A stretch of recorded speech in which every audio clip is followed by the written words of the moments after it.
Hello friends, a very good evening to all of you. This is Akanksha Tripathi. Welcome to Study Hum. So friends, आज की इस video में हम principles and methods of teaching जो आपका paper code 110 है उसका जो आखिरी यूनिट रह गया था यूनिट नंबर 5 उसको कवर करेंगे। तो चलिए फटाफट से क्वेश्चन को देखते हैं और उसके बाद वीडियो के बाद जो भी डिस्कशन रह जाता है टेलीग्राम को लेके प्लेलिस्ट वगैरह को लेके वो बाद में करते हैं। तो पहला क्वेश्चन है कि संप्रेषण यानी कि कम्युनिकेशन और प्रसारण ब्रॉडकास्टिंग का प्रमुख माध्यम क्या है। देखिए कम्युनिकेशन और ब्रॉडकास्टिंग का जो मेन सोर्स है वो होता है दूरदर्शन। ठीक है, सो ऑप्शन नंबर क्या हो जाएगा, B is right. Next question देखिएगा कि तकनीकी दृष्टि से टेक्नोलॉजी के पॉइंट ऑफ व्यू से कौन सा संसाधन जो है श्रव्य तथा दृश्य से युक्त है, आपके देखने और सुनने के लिए क्या है, सही है। तो ऑप्शन नंबर क्या हो जाएगा, सी इज़ राइट, दूरदर्शन। ठीक है, दूरदर्शन के तहत आप सुनने के साथ साथ देखते भी हैं। ठीक है, नेक्स्ट क्वेश्चन देखिए कि श्रीनगर में किस सन में दूरदर्शन प्रसारण प्रारंभ हुआ। देखिए श्रीनगर जो कि कश्मीर का क्या है, कैपिटल है, और यहाँ पे जो दूरदर्शन का प्रसारण है वो 26 जनवरी 1973 को प्रारंभ हुआ था। सो ऑप्शन क्या हो जाएगा, B is right. Next question देखिए कि रंगीन टेलीविज़न जो कलरफुल टेलीविज़न है उसका विकास किस सन में हुआ था। तो रंगीन टेलीविज़न का विकास जो है अगस्त 1982 में हुआ था। ठीक है, 1982 में हुआ था। सो आंसर क्या हो जाएगा, सी इज़ राइट। नेक्स्ट क्वेश्चन है कि माध्यमिक विद्यालय का दूरदर्शन प्रकल्प यानी कि जो सेकेंडरी स्कूल टेलीविज़न प्रोजेक्ट है उसका प्रारंभ कब हुआ था। तो उसका प्रारंभ जो है 24 अक्टूबर 1961 में हुआ था। सो आंसर क्या हो जाएगा, answer B is right over here. Next question देखिए कि संपूर्ण राष्ट्र के लिए दूरदर्शन प्रणाली के संचालक हेतु अनुभव प्राप्त करना था, ये जो उद्देश्य है वो किस साइट का था।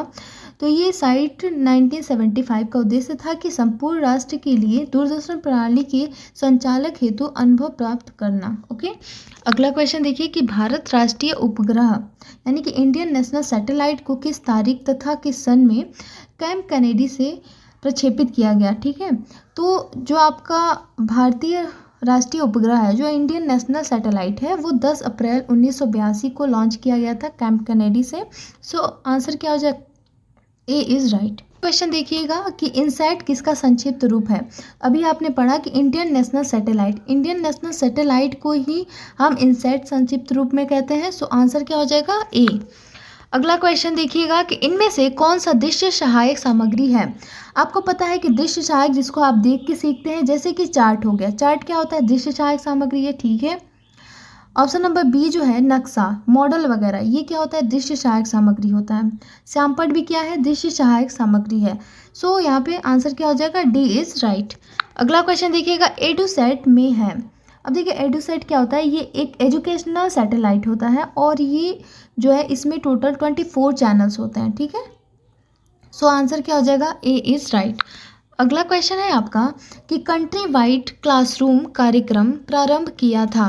जो कंट्री वाइड क्लासरूम कार्यक्रम है वो बेसिकली यूजीसी ने स्टार्ट किया था और यूजीसी की स्थापना आपको पता है कि 1956 में हुई थी और यूजीसी का फुल फॉर्म क्या है, यूनिवर्सिटी ग्रांट कमीशन। ठीक है, अगला क्वेश्चन देखिए ज्ञानवाणी प्रारंभ किया गया। ज्ञानवाणी जो है वो 2000 में प्रारंभ किया गया था। सो आंसर क्या हो जाएगा, ए इज़ राइट। अगला और नेक्स्ट है कि सूचनाओं का महासमुद्र कहा जाता है। तो सूचनाओं का महासमुद्र किसको कहते हैं, तो ऑप्शन नंबर हो जाएगा ए, WWW वर्ल्ड वाइड वेब को हम सूचनाओं का महासमुद्र कहते हैं। अगला क्वेश्चन नंबर 14 है कि दूरदर्शन प्रभावी अधिगम का एक महत्वपूर्ण क्या है, यंत्र है। ठीक है, क्योंकि यह स्रोत है किसका, जो आपका दूरदर्शन होता है वो क्या एकल इंद्रिय अनुदेशन है, बहु इंद्रिय अनुदेशन है या द्विइंद्रिय अनुदेशन का स्रोत है या इनमें से कोई नहीं। सो जो आपका दूरदर्शन होता है वो द्विइंद्रिय अनुदेशन का स्रोत होता है जिसमें आपको श्रव्य और क्या होता है, दृश्य, दोनों चीज़ें देखने को मिलती हैं। सो आंसर क्या हो जाएगा, सी इज़ राइट। ओके, अगला क्वेश्चन देखिएगा कि प्रथम भारतीय उपग्रह कौन सा था। तो आपका प्रथम भारतीय उपग्रह क्या है, Aryabhata. Option number A is right, sorry D. ठीक है, तो डी क्या हो जाएगा, राइट हो जाएगा। नेक्स्ट क्वेश्चन है कि ईमेल शब्द संक्षेप है। तो ईमेल जो है इलेक्ट्रॉनिक मेल का क्या है, संक्षिप्त रूप है। सो आंसर क्या हो जाएगा, सी इज़ राइट। अगला क्वेश्चन है क्वेश्चन नंबर 17, राष्ट्रीय शिक्षा दिवस कब मनाया जाता है। तो राष्ट्रीय शिक्षा दिवस जो है वो 11 नवंबर 11 नवंबर को जो है राष्ट्रीय शिक्षा दिवस मनाया जाता है। क्लास प्रोजेक्ट किसके सीखने से संबंधित है? क्लास प्रोजेक्ट जो है वो उचित कौशलों से सीखने से संबंधित है। So answer will be B over here. ठीक है, अगला क्वेश्चन देखिएगा कि एनसीईआरटी की स्थापना कब हुई थी? एनसीईआरटी की स्थापना 1961 में हुआ था, 1961 में हुआ था। अगला देखिएगा GSLV-F फर्स्ट को कब लॉन्च किया गया था? तो जो आपका GSLV है इसका पहले फुल फॉर्म क्या होता है कि जियो साइक्रोनस सैटेलाइट लॉन्च व्हीकल। ठीक है, और इसको जो है 2001 में इसको लॉन्च किया गया था। सो आंसर क्या हो जाएगा? ए इज़ राइट। अगला देखिएगा यूनिसेफ की स्थापना कब हुई थी? यूनिसेफ की स्थापना आपका 1946 में 1946 में हुई थी। इनसेट फर्स्ट ए को कब लॉन्च किया गया था? इनसेट को जो है 1982 में कब लॉन्च किया गया था? इनसेट यानी कि जो आपका इंडियन सैटेलाइट है उसको लॉन्च किया गया था 1982 में। अगला क्वेश्चन है आपका सीसीटीवी का फुल फॉर्म क्या होता है? सीसीटीवी का पूरा नाम क्या है? तो क्लोज सर्किट टेलीविजन। क्या होता है? Close circuit television. So answer will be A. अगला क्वेश्चन है कि शैक्षिक तकनीकी केंद्र CET की स्थापना हुई थी। शैक्षिक तकनीकी केंद्र CET की स्थापना कब हुई थी? तो CET जो आपका है उसका स्थापना 1970 में हुआ था। आंसर क्या हो जाएगा? ए इज करेक्ट। अगला क्वेश्चन है कि उपग्रह अनुदेशात्मक दूरदर्शन प्रयोग प्रारंभ किया गया था। जो उपग्रह अनुदेशात्मक दूरदर्शन का प्रयोग कब स्टार्ट किया गया था? तो उसका प्रयोग हुआ था बेसिकली 31 जुलाई 1975 में। ठीक है, कब हुआ था? 31 जुलाई 1975 में। सो answer will be A. Okay, अगला क्वेश्चन देखिए, ई कॉमर्स से तात्पर्य है। ई कॉमर्स से क्या तात्पर्य है? तो ई कॉमर्स होता है आपका व्यापारिक गतिविधि। ठीक है, व्यापारिक गतिविधि से संबंधित है। सो आंसर हो जाएगा सी। अगला क्वेश्चन है आपके सामने, इंटरनेट का शैक्षिक उपयोग है। इंटरनेट का शैक्षिक उपयोग हम क्यों एजुकेशनल फील्ड में हम इंटरनेट का क्यों यूज़ करते हैं? ज्ञान और कौशल को विकसित करने में। बिल्कुल सही है। इंटरनेट के माध्यम से ज्ञान प्रदान करते हैं। सही बात है। ईमेल सुविधाएं उपलब्ध कराना। सो आंसर क्या हो जाएगा? D is right. ओके, अगला क्वेश्चन देखिएगा, जिला प्राथमिक शिक्षा कार्यक्रम कब शुरू हुआ था? इस क्वेश्चन का जिक्र जो है कल के वीडियो में मैंने किया था। DPEP। ठीक है, DPEP जो है इसको मैंने बताया था डिस्ट्रिक्ट प्राइमरी एजुकेशन प्रोग्राम। ठीक है, जिला प्राथमिक शिक्षा कार्यक्रम, जिसको कब स्टार्ट किया गया था? 1994 में, 1994 में इसको प्रारंभ किया गया था। अगला क्वेश्चन देखिएगा, किस नेटवर्क का क्षेत्र 1 मीटर से लेकर 1 किलोमीटर तक फैला हुआ है? तो आपका जो लैन नेटवर्क है, local area network, LAN network का जो क्षेत्र है वो 1 मीटर से लेकर 1 किलोमीटर तक फैला होता है। UGC की स्थापना कब हुई थी? तो अभी आपने देखा ऊपर के क्वेश्चन में कि जो UGC की स्थापना हुई थी वो 1956 में। UGC के full form university grant commission. अगला क्वेश्चन देखिएगा कि SITE का पूरा नाम क्या है?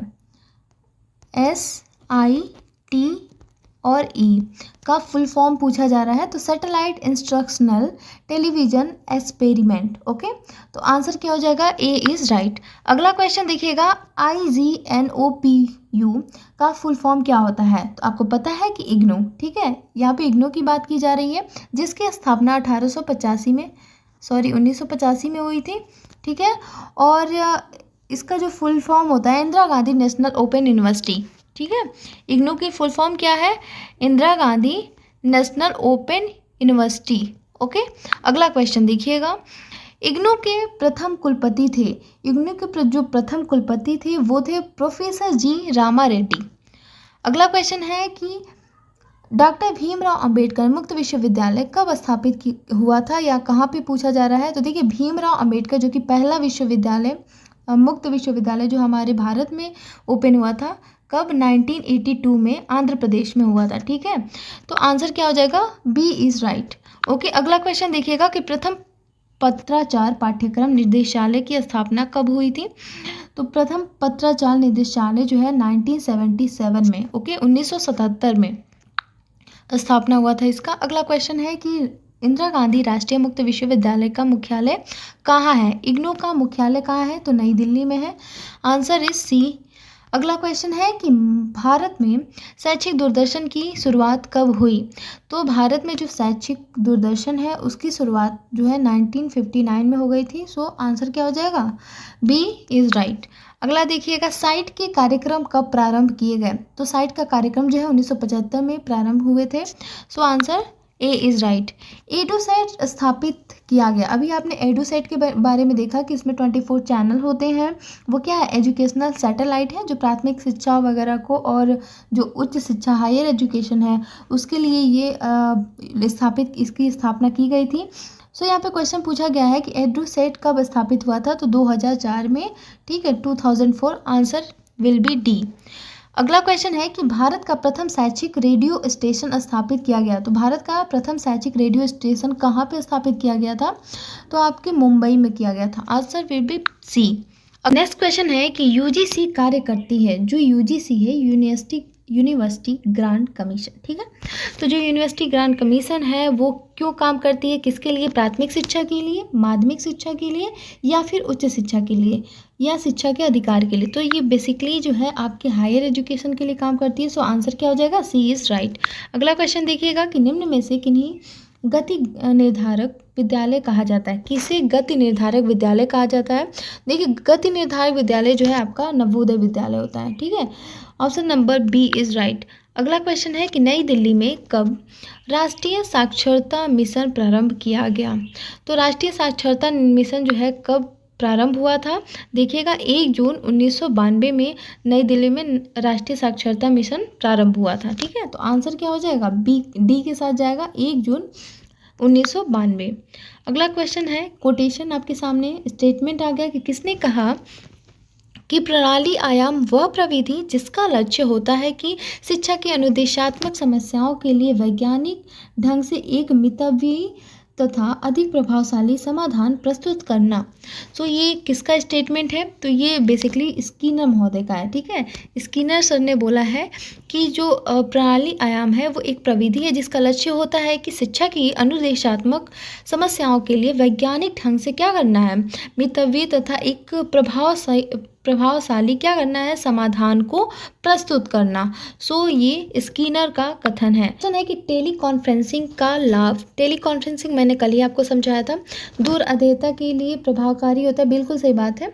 जो डिस्टेंस लर्निंग होता है उसमें जो है टेली कॉन्फ्रेंसिंग काफ़ी उपयोग किया जाता है। आगे देखिएगा कि भारत में किसने उच्च शिक्षा दूरदर्शन प्रकल्प प्रारंभ किया था? तो उच्च शिक्षा जो है विश्वविद्यालय अनुदान आयोग ने जो है यूजीसी ने उच्च शिक्षा दूरदर्शन प्रकल्प को प्रारंभ किया था। आगे अगला क्वेश्चन है कि शैक्षिक तकनीकी की आवश्यकता क्या नहीं है? तो कंप्यूटर नहीं है, या फिर कैलकुलेटर नहीं है, पेन ड्राइव नहीं है, या कल्टीवेटर। भाई ये कल्टीवेटर कहाँ से आ गया? कल्टीवेटर नहीं होता है। सो यहाँ पे आंसर हो जाएगा सी। अगला क्वेश्चन देखिएगा कि ट्राइमेस्टर प्रणाली का तात्पर्य। आपने सेमेस्टर देखा है और यहाँ पे ट्राइमेस्टर की बात की जा रही है, यानी कि जो है एक वर्ष में 3 बार एग्ज़ाम। ठीक है, so answer will be B, एक वर्ष में 3 बार एग्ज़ाम। नेटवर्क को निम्न श्रेणी में बांटा जाता है। तो नेटवर्क जो है लैन, बैन और man. So answer will B D. Next question है कि मुक्त विश्वविद्यालय कौन सा नहीं है? इग्नू क्या है? इग्नू एक मुक्त विश्वविद्यालय है। राजर्षि टंडन मुक्त विश्वविद्यालय ये भी आपका क्या है? जिसका मुख्यालय मैंने कल बताया था कहाँ पे है, आप कमेंट करके ज़रूर बताइएगा। जो लोग कल का वीडियो देखे होंगे उनको तो पता ही होगा। और जो आपका डी है भूज विश्वविद्यालय मध्य प्रदेश, ये भी मुक्त विश्वविद्यालय है। लेकिन जो लखनऊ विश्वविद्यालय है ये आपका मुक्त विश्वविद्यालय नहीं है। So answer will be C. Next question देखिएगा कि हमारे देश में प्रथम दूरदर्शन केंद्र कब बना था या कहाँ पे बना था? सो जो प्रथम दूरदर्शन केंद्र था वो मुंबई में बना था। ठीक है, अगला क्वेश्चन कि कौन सा संप्रेषण का आधुनिक साधन है? अब देखिए, आधुनिक में आपका इंटरनेट आता है। So answer will be C. ठीक है, नेक्स्ट क्वेश्चन देखिएगा कि यूनिसेफ का मुख्यालय स्थित है। जो यूनिसेफ का मुख्यालय है वो कहाँ पे है? तो न्यूयॉर्क में है। कल भी मैंने इसको बताया था, न्यूयॉर्क में जो है आपका यूनिसेफ का मुख्यालय है। अगला क्वेश्चन है कि भारत में कब और कहाँ प्रथम रेडियो स्टेशन स्थापित हुआ? भारत में जो पहला रेडियो स्टेशन स्थापित हुआ था वो 30 जुलाई 1927 में हुआ था, मुंबई में। ठीक है, अगला है कि इनमें से कौन शैक्षिक दूरदर्शन की सीमा नहीं है? देखिए, शैक्षिक दूरदर्शन की सीमा यहाँ पे निगेटिव पूछा जा रहा है, पहले तो उसको सर्कल कर लीजिए। महंगा कार्य, ठीक है, व्यापक पहुंच, एकीकरण की कठिनता, तो ये जो है आपके शैक्षिक दूरदर्शन की, ठीक है, लिमिटेशन है। लेकिन जो आपका एक मार्गीय संप्रेषण, यानी कि बस एक मार्गीय संप्रेषण वहाँ पे कम्युनिकेशन हो, सो ये जो है आंसर क्या होगा, रॉन्ग हो जाएगा। और हमसे रॉन्ग पूछा जा रहा है, मतलब गलत पूछा जा रहा है, ठीक है, निगेटिव चीज़ पूछा जा रहा है, तो आंसर विल बी ए। अगला क्वेश्चन देखिएगा कि सामुदायिक सेवा प्रारंभ हुआ। जो सामुदायिक सेवा है वो कब प्रारंभ हुआ था? तो 1952 में। अगला क्वेश्चन देखिएगा कि समन्वित शिक्षा योजना कब प्रारंभ हुआ? जो समन्वित शिक्षा योजना है वो 1975 में प्रारंभ हुआ था। तो आंसर क्या हो जाएगा, डी इज राइट। यूनेस्को में ई शब्द क्या है? पहले देख लीजिएगा, पहले अभी मैंने आपको बताया जो यूनेस्को है उसका मुख्यालय कहाँ पे है, न्यूयॉर्क में।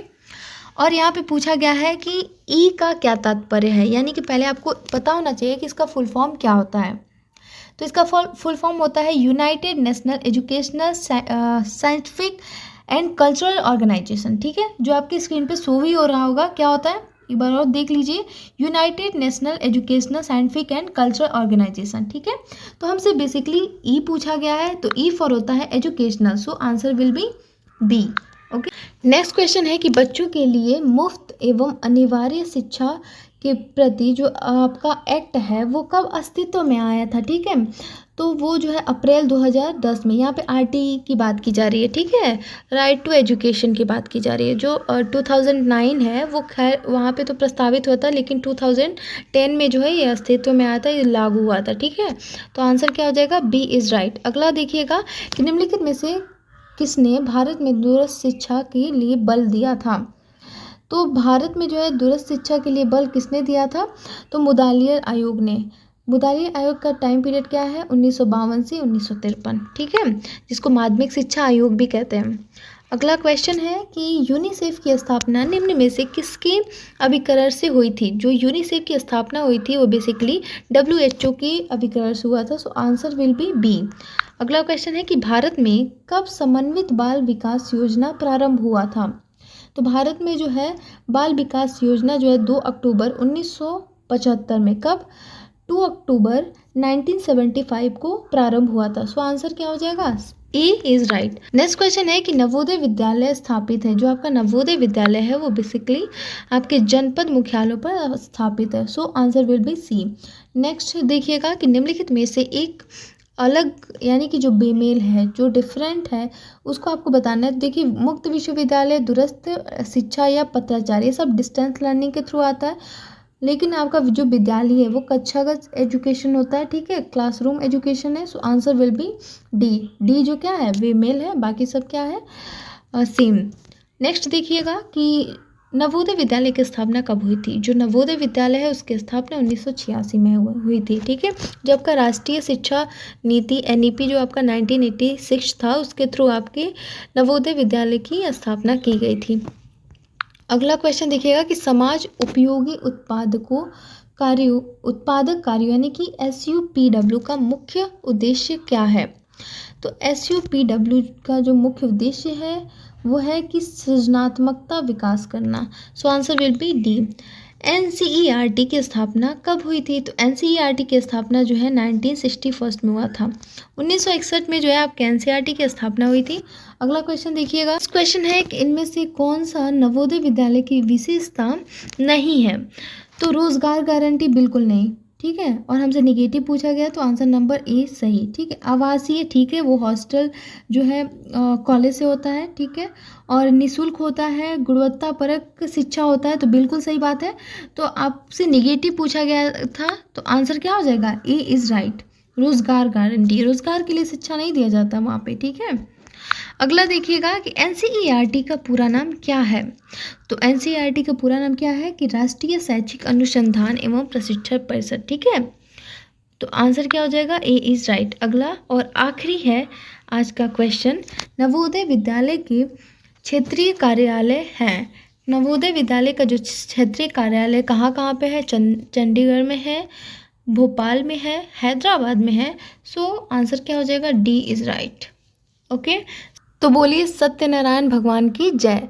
ऐसे आज आपका पूरा unit first, second, third and fourth और 5, ठीक है, ये सारी यूनिट कंप्लीट होते हैं और बाकी के हमारे चैनल पे ऑलमोस्ट 30 प्लस यानी कि इनफ कंटेंट आपके पेपर कोड 110 के लिए प्रोवाइड हम लोगों ने करा दिया है। सो तो अब आपका टाइम है कि आप उसको रिवाइज करें, ठीक है। आपका एग्ज़ाम 4-5 दिन में कंडक्ट कराया जा रहा है। सो अब बस टू एक्सपेक्ट वीडियो कर लीजिए और कहीं भी कभी भी बस उसको रिवाइज करिए, क्विक रिवीजन कर लीजिए। और आपके जितने भी पेपर कोड 110 से रिलेटेड, चाहे वो मॉडल पेपर है, यूनिट वाइज वीडियो हो या फिर टॉपिक वाइज, सारे आपको लिंक नीचे डिस्क्रिप्शन बॉक्स में मिल जाएंगे, वहाँ से आप वीडियो को डायरेक्ट वॉच कर सकते हैं। सो बस अब अपनी प्रिपरेशन में लग जाइए और फोकस कीजिए अपने स्टडी पे। मिलते हैं नेक्स्ट वीडियो में। अगर आपको लगता है कि आपके अकॉर्डिंग कोई टॉपिक रह गया हो तो उसको कमेंट बॉक्स में ज़रूर मेंशन कर दीजिएगा, ठीक है, उसको हम लोग कवर करा देंगे। ठीक है, bye bye, take care, have a nice day, all the best.